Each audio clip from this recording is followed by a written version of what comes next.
अजब रमा राघवची जोडी।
थांबा थांबा थांबा।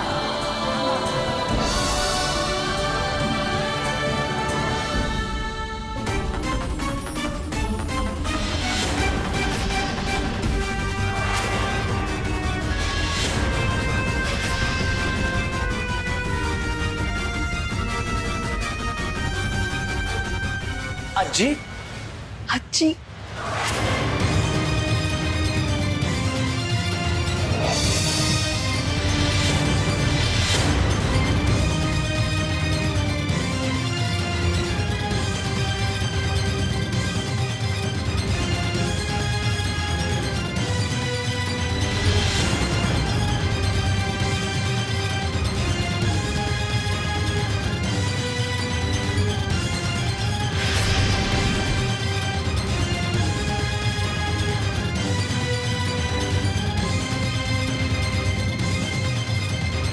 हा सगळा काय प्रकार आहे गजानना? आई आई बरं झालं तू वेळेवर आलीस। बघ बघ स्वतःच्या डोळ्यांनी बघ इथे काय सुरू आहे बघ।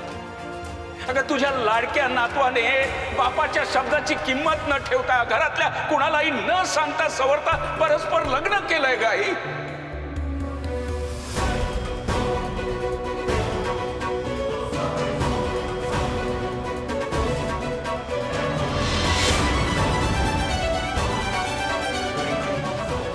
हे ऐकून तू खुश होतेस? इथे बाप म्हणून मी हरलोय, माझी मान शर्मेने खाली गेली आहे। मी माझ्या मुलावर केलेले सगळे संस्कार मातीमोल ठरले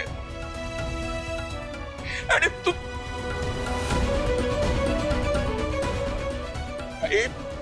आई बापांनी मुलावर केलेले संस्कार विसरून मुलगा जेव्हा मनमानी करायला लागतो तेव्हा आई बापांची काय अवस्था होते नाही कळायचं का तुला? कळतंय ना गजानना, मलाही ते कळतंय। कारण तू आता ज्या परिस्थितीतून जातोयस ना त्याच परिस्थितीतून मीही जाते।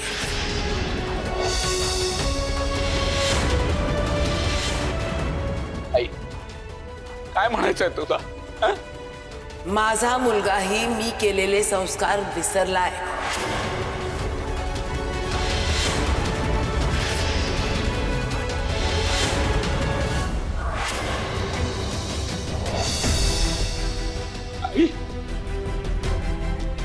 मी तुझे संस्कार विसरलो? होय गजानना, मी केलेले संस्कार तू विसरलायस।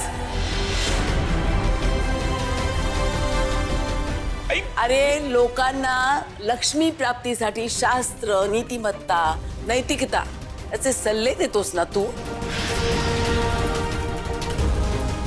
आणि मग स्वतःच्या घरात तू काय वागतोयस हे बघ जरा। आपल्या दारात चालत आलेली लक्ष्मी तू तिला परत पाठवतोयस आल्या पावली, जा म्हणून सांगतोयस। हा त्या लक्ष्मीचा अपमान नाहीये का?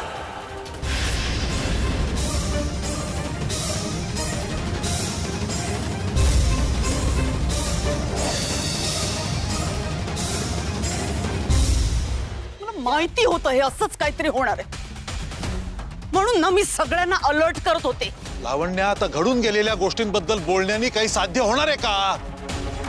पुढे काय करायचं ना याचा विचार करण्याची गरज आहे. पोलीस कंप्लेंट केली पाहिजे.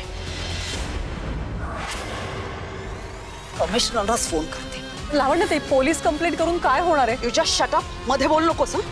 अहो माझं ऐकून तर घ्या. पोलिसांना फोन करून काय होणार आहे? हे बघा, ते दोघं सज्ञान आहेत. पोलीस त्यांचं काय बिघडवणार आहेत?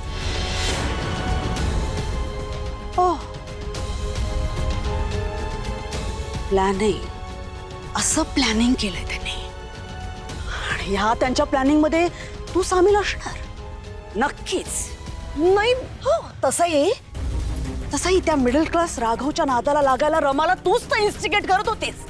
I knew it. सोड तिला.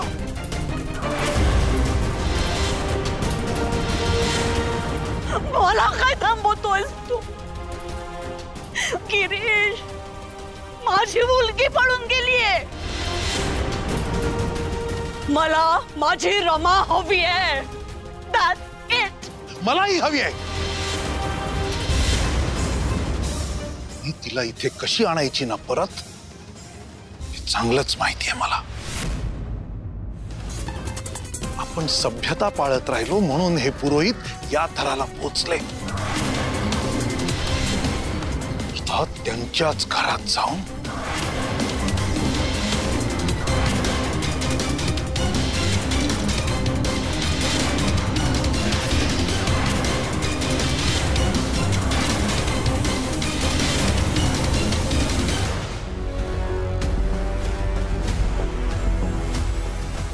बाबा, काका काहीच बोलत का नाहीयेत? तुम्ही बोला ना, काहीतरी करा काहीतरी. गजाननराव, याआधी तुम्ही काहीतरी बोलला होता. तुमच्या शब्दावर विश्वास ठेवून आम्ही इथे थांबलो होतो. पण आता इथे तुमच्या शब्दालाच कोणी किंमत देत नाहीये.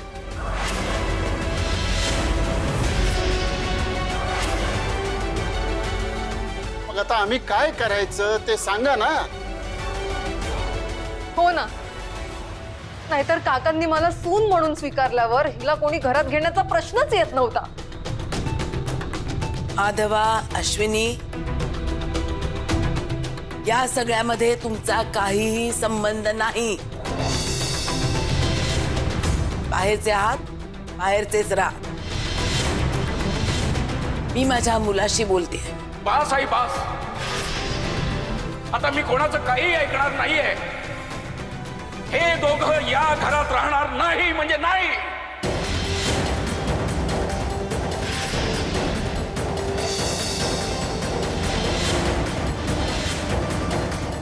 मला वाटलंच होतं तू परत आलास की घरात असं काहीतरी घडणार.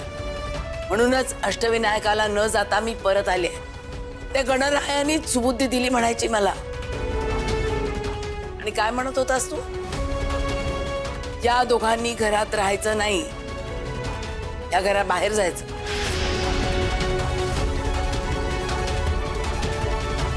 ठीक आहे, जातील ते घराबाहेर.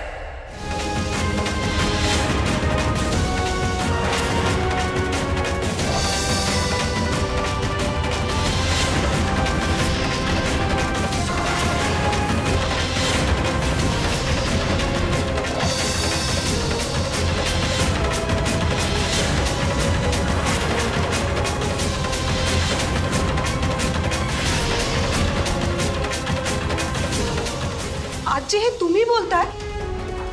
आजी, अगं आजी बरोबरच बोलते, कारण तिला आबांच्या शब्दांची किंमत आहे.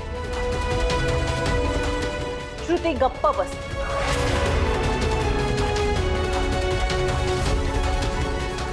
काय बोलताय तुम्ही? हे सगळ्यांच्या सगळ्या प्रश्नांची उत्तरं मिळतील.